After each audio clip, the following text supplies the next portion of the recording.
राजा कृष्णदेव राय के राज्य में चेलाराम नाम का एक व्यक्ति रहता था। वह राज्य में इस बात से प्रसिद्ध था कि अगर कोई सुबह सवेरे उसका चेहरा सबसे पहले देख ले तो उसे दिन भर खाने को कुछ नहीं मिलता। लोग उसे मनहूस कहकर पुकारते थे। बेचारा चेलाराम इस बात से दुखी तो होता, लेकिन फिर भी अपने काम में लगा रहता। एक दिन ये बात राजा के कानों तक जा पहुंची। राजा इस बात को सुनकर बहुत उत्सुक हुए। वह जानना चाहते थे कि क्या चेलाराम सच में इतना मनहूस है। अपनी इस उत्सुकता को दूर करने के लिए उन्होंने चेलाराम को महल में हाजिर होने का बुलावा भेजा। दूसरी ओर चेलाराम इस बात से अनजान खुशी खुशी महल के लिए चल पड़ा। महल पहुंचने पर जब राजा ने उसे देखा तो वे सोचने लगे कि यह चेलाराम तो दूसरों की भांति सामान्य प्रतीत होता है। ये कैसे दूसरे लोगों के लिए मनहूसियत का कारण हो सकता है। इस बात को परखने के लिए उन्होंने आदेश दिया कि चेलाराम को उनके शयन कक्ष के सामने वाले कमरे में ठहराया जाए। आदेशानुसार चेलाराम को राजा के कमरे के सामने वाले कमरे में ठहराया गया। महल के नर्म बिस्तर, स्वादिष्ट खानपान व राजसी ठाट बाट को देखकर चेलाराम बहुत खुश हुआ। उसने भरपेट खाना खाया और रात को जल्दी ही सो गया। अगली सुबह जल्द ही उसकी आंख खुल गई, लेकिन वह बिस्तर पर ही बैठा रहा। इतने में राजा कृष्णदेव राय उसे देखने के लिए कमरे में आए। उन्होंने चेलाराम को देखा और फिर अपने हर रोज के जरूरी काम के लिए चले गए। उस दिन संयोगवश ही राजा को सभा के लिए जल्दी जाना पड़ा, इसलिए उन्होंने सुबह का नाश्ता नहीं किया। सभा की बैठक दिन भर इतनी लंबी चली कि सुबह से शाम हो गई, लेकिन राजा को भोजन करने का समय न मिला। थके हारे भूखे राजा शाम को भोजन के लिए बैठे ही थे कि परोसे हुए खाने में मक्खी पड़ी देखकर उन्हें बहुत गुस्सा आया व उन्होंने भोजन न करने का निर्णय किया। भूख व थकान से राजा का बुरा हाल तो था ही, ऐसे में गुस्से में आकर उन्होंने इस बात का दोषी चेलाराम को ठहराया।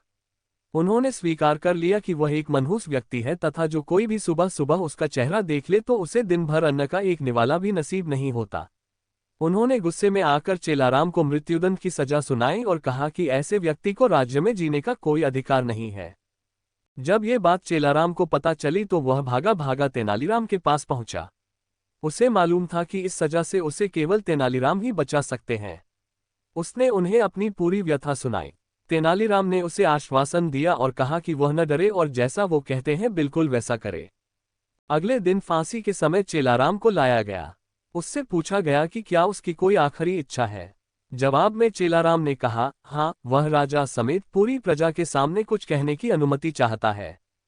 इतना सुनते ही सभा का ऐलान किया गया। जब चेलाराम सभा में पहुंचा तो राजा ने उससे पूछा, बोलो चेलाराम, तुम क्या कहने की अनुमति चाहते हो। चेलाराम बोला, महाराज, मैं केवल ये कहना चाहता हूं कि अगर मैं इतना मनहूस हूं कि जो कोई मुझे सुबह देख ले तो उसे दिन भर भोजन नसीब नहीं होता, तो आप भी मेरी तरह एक मनहूस हैं। ये सुन सभी उपस्थित लोग भौचक्के रह गए और राजा की ओर देखने लगे। राजा ने भी क्रोधित स्वर में कहा, तुम्हारी ये मजाल, तुम ऐसी बात कैसे और किस आधार पर कह सकते हो। चेलाराम ने जवाब दिया, महाराज, उस दिन सुबह सबसे पहले मैंने भी आप ही का चेहरा देखा था और मुझे मृत्युदंड की सजा सुनाई गई। इसका अर्थ तो ये हुआ कि आप भी मनहूस हैं। जो कोई सुबह सबसे पहले आपका चेहरा देख ले उसे मृत्युदंड मिलना तय है। चेलाराम की यह बात सुनकर महाराज का गुस्सा शांत हुआ और उन्हें यह एहसास हुआ कि चेलाराम निर्दोष है। उन्होंने शीघ्र ही उसे रिहा करने का आदेश दिया और उससे माफी मांगी। उन्होंने चेलाराम से पूछा कि उसे ऐसा कहने के लिए किसने कहा था।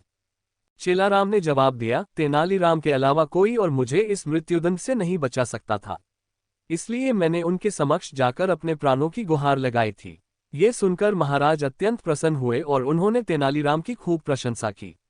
उनकी बुद्धिमानी को देख महाराज ने उन्हें रत्नजड़ित सोने का हार इनाम स्वरूप दिया। कहानी से सीख। तेनालीराम की इस कहानी से हमें ये शिक्षा मिलती है कि बिना सोचे विचारे हमें किसी की भी बातों में नहीं आना चाहिए।